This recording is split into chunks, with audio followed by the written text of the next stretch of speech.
Welcome back, Tapped Out here on the BetQL network. It is fight night from Newark, New Jersey, UFC 302. Islam Makhachev hasn't lost a fight inside the octagon in 9 years, taking on the Diamond, Dustin Poirier, who might have the best resume of any fighter, not just currently, but in UFC history. I was looking at it. The guy's fought Khabib, he's fought Conor McGregor a few times, he's fought Gaethje a couple of times, he's fought everybody. So I don't think the fight is going to be too big for him. On the undercard, let's talk about a couple of these fights we didn't get to before we get to the news, BT. Roman Kopylov takes on Cesar Almeida. That's the most even fight on the entire card right now at BetMGM. That's a pick'em. Do you have an early lean in that fight? I think I'm leaning Kopylov. on the early goings on that one. I agree that it is a pretty even fight. So last time we saw Gilton Almeida, a couple of things happened. One, he didn't look great, and two, I got tricked and looked like an idiot and thought that he was playing with the lightsaber Star Wars style. So I'm not going to say anything about that again, but I do know that he fights Alex Romanov. Right now you can get Almeida at a heavy favorite number at minus 350, plus 260 for the underdog. Are we still on Almeida at minus 350?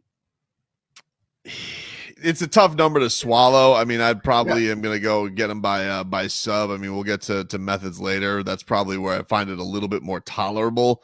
But he obviously needs a big time performance. I mean, like, look, you're the toast of the town in the heavyweight division. Everybody's thinking, oh, he's one of the newcomers. We got this new blood with Aspinall and Pavlovich, and Almeida's coming up. And Almeida, has had a main event, didn't go great. Wasn't exactly a thriller. And then, has the loss down at 299 to Curtis Blades. Curtis Blades now fighting for the interim title. And you thought that he was playing with the lightsaber. So, like, he doesn't really have a lightsaber either. So there's a lot of things that he needs to get his life right with.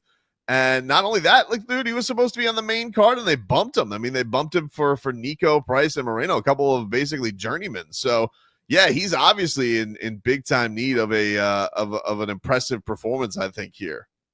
Biggest favorite on this entire card, Grant Dawson minus 600 against Joe Solecki at plus 450. All right, let's talk a little bit of boxing. A fight that I admitted, the closer that we were getting toward it, I started looking forward to it even more, and I had a fight party all planned, and I was going to bring my nephew over, and I was going to say, hey, kid, this is what a Mike Tyson fight night feels like. It's different from everything else. I don't give a damn if he's fighting some Disney, YouTube, Jake Paul kid. I don't really care what happens. I just wanted that night to happen, and now I don't know that it's ever going to. Technically, they tell us it's postponed. As you pointed out in our group text message with you, me, and our producer, Jake, yesterday or 2 days ago when they officially announced that this fight was going to be postponed. This is what happens with old people like Mike Tyson. Injuries, and they slow down. At this point, how sure are you that we ever see this thing? I really hope that we don't, and I think we can just scrap the idea and just move on because Mike Tyson has had a lot of medical issues. This is not the first time that he has had medical issues. Also, it seems like he has a lot of issues flying out of MIA just for whatever it's worth. But the airport kind of sucks. Man, the shoeless is great, but the airport kind of sucks. Yeah, I don't disagree with you. It is chaotic, especially if you don't have priority. You better get there 5 hours before your flight.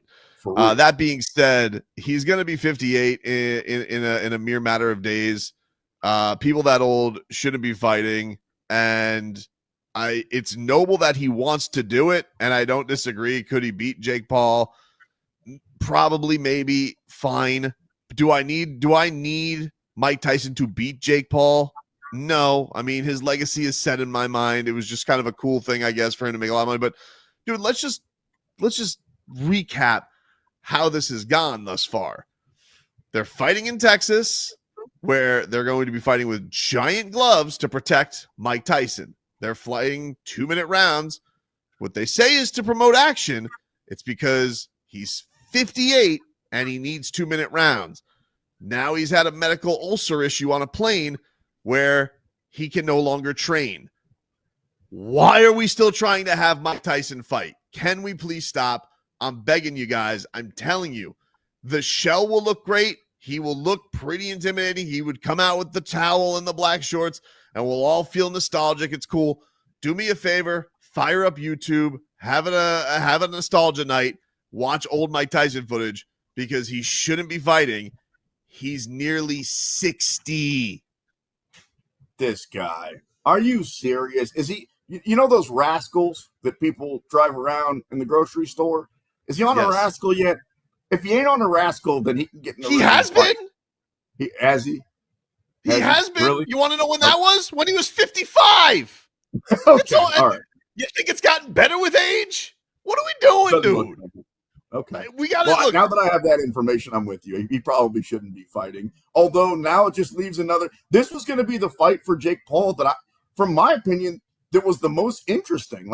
And a lot of them have been. I'll admit that. When he fought, what's our boy's name? The slam dunk, Nate Robinson. I was like, Yep. Maybe Nate Robinson's a great athlete and he's kind of short, but let's see what he can do. And the fact that he got knocked out in the fashion that he did, I was like, okay, I'm glad that I watched that. The Nate Diaz fight was entertaining. The Anderson fight, I guess, enough. The Askren fight was fun because he got his ass knocked out too. All I'm saying is that I was looking forward to this particular opponent in Mike Tyson more than any other because no matter what the result, as long as somebody got finished, it was going to be a sight to withhold. If Mike Tyson, as you keep pointing out, at 58 years old, a couple of years away from collecting Social Security, went out there and knocked out the kid on his ass, everybody be cheering it. And yeah, everybody be a little bit sad if the opposite happened, but it'd be kind of cool too to see Jake Paul knock out Mike Tyson. Look, the whole point of it, we all want to see Jake Paul. This is, look, Jake Paul has done some noble things for boxing. He certainly brought a lot of attention to boxing. Yes. I'm not a Jake Paul hater. I've just some of this has been weird where he's, tried to make himself into a champion. The whole point of it was it's supposed to be freak shows.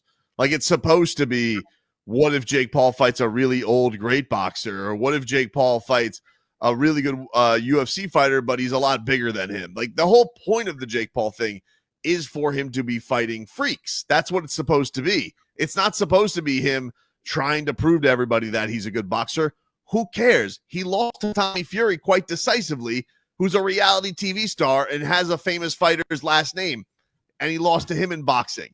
So I know he's not a good boxer. It's okay. That's not the point. The point is, can Jake Paul knock a dude out or can Jake Paul get knocked out? So, but everything's got to have its limit, dude. And while it's a great idea and everybody was excited for it because Mike Tyson still withholds this Americana, nostalgic meaning to all of us, he's an icon. And even in his last fight against Roy Jones, which was an exhibition, did monster business. It's one of the reasons Jake Paul got as big as he did. But come on, everything reaches its expiration date. 58 giant pillow gloves, 2-minute rounds, now a medical emergency, he can't train. Every training footage you see of him is nothing but 15 seconds with jump cuts in between. So I just ask, what are we doing here? I get it. We all want to see it. He shouldn't be doing it. Move on. It happens. Sometimes you don't get the fights you want. Nah, hook his ass up to an IV bag and some oxygen and get him out there. Brendan Tobin, Sports Machine, Sean Levine here on the BetQL network. We mentioned Nate Diaz. His big brother, Nick Diaz, is back fighting Vicente Luque. I'm excited only because it has the Nick Diaz name. And then I thought about it and I was like, isn't the last time we saw Nick Diaz when he kind of quit and sat down in that octagon against Robbie Lawler? I'm very surprised that this is news. I thought that Nick Diaz was done in the UFC. Yeah, I was a little surprised too. It kind of came out of nowhere for sure that he was that he's returning. I guess the only thing you can put it out there is Luque hasn't been the world beater that he was years ago, where everybody was like, "Oh, he's the sneaky contender." Now, tell us how his best days are behind him, and he's damn near 40 years old, and he shouldn't be fighting anymore. He's not damn near 40 years old. He is 40 years old, soon to be 41. Yeah. Wow. Well, get him out. What's he doing in there? How can he be fighting? Why isn't he with his great-grandchildren at that age? The Abu Dhabi card that he's fighting on, though, is really good. So we've got Chito Vera on there versus Davison Figueiredo. Hey, speaking of old guys that probably shouldn't be fighting anymore, and I know we've had a lot of fun with Tyson and with Diaz, I say this one with all sincerity. Tony Ferguson should not be fighting anymore. He's taking on Michael Chiesa. That was another one. When I saw it, I was like, really? That Tony Ferguson? Yeah, I mean, my only I guess the only thing you can look at is similar to Paddy Pimblett. Like, it's not a guy with a lot of knockout power. Like, Chiesa is going to try and go submit him. So there's that. Like, at least I'm not going to see Tony's face rearranged into an 80-year-old like I did against Michael Chandler, most likely. But I'm with you. Yeah, we haven't seen Tony Ferguson. We've seen it's tough because you watch a guy like Tony Ferguson and you try to explain to people, I try to explain to the youngins out there, Sean, that a mere 7 years ago, this guy was looked upon as the boogeyman. Like, nobody wanted to fight him, that Khabib was terrified, that he intentionally missed weight to not fight him.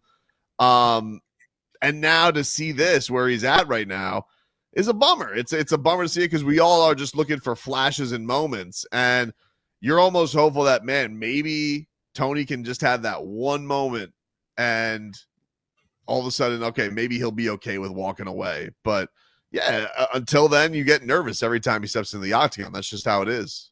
It is kind of sad for those youngins that you're talking about because Tony Ferguson, he was on a 14-fight winning streak. He was the boogeyman. He was El Kukui. And now he's on a 7-8-fight losing streak and an underdog in this one. So I actually think he can beat Chiesa. I just don't want to see the fight. And then the main event for that card is Umar Nurmagomedov versus Corey Sandhagen. Does the winner of that just wait and then fight Sean O'Malley at some point down the line? Like, what happens to the winner of this fight? Yeah, I mean, look, you got to give it to Corey Sandhagen because a lot of guys in his position, we've seen other fighters probably just sit on the sidelines and be like, there's not going to be a better argument than me for the title.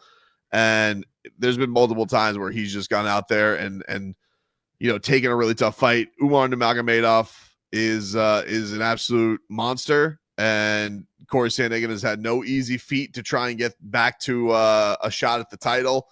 But yeah, if you win this fight, I think for either guy, I think there's a tough argument to say that they shouldn't be the next guy to fight Sugar Sean.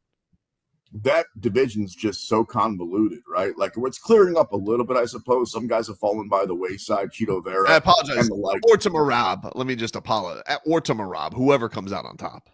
I'm glad you corrected yourself because I don't know if you've checked those odds, buddy boy. Marab is favored to win that fight against Sean O'Malley. Now, something tells me that a lot of money is going to come in on the Sugar Show by the time that fight goes down. It's like plus 105, so I'm probably making too much out of it. But yeah, Marab definitely a live wire to have that belt wrapped around his waist. Some other news in the world of fighting: Gable Stevenson has signed with the Bills. That's right, the NFL's Buffalo Bills. I love this story. So you're shaking your head up there in Miami. Let me tell you something. For a defensive lineman, there's a few things that you need to be. You need to be big, you need to be strong, and you need to be able to bring guys to the ground. And last time I checked, Stevenson is as good as anybody at any of those three things. We know that he's athletic. Why are you shaking your head? Like, there's a lot of people that think this is stupid, that say it won't work. I'm on the opposite side. I don't see how it can't work. Simple reason. You said the two words, dude. Buffalo Bills. That's why. I hate that team. Like, I'm not gonna, if you told me that Gable Stevenson took a training camp invite with the Dolphins, I'd be peacocking here telling you how he was going to replace Christian Wilkins' sack numbers. But he's playing for the Bills, so I wish him no luck. I don't know what to tell you. I'm sorry, Gable.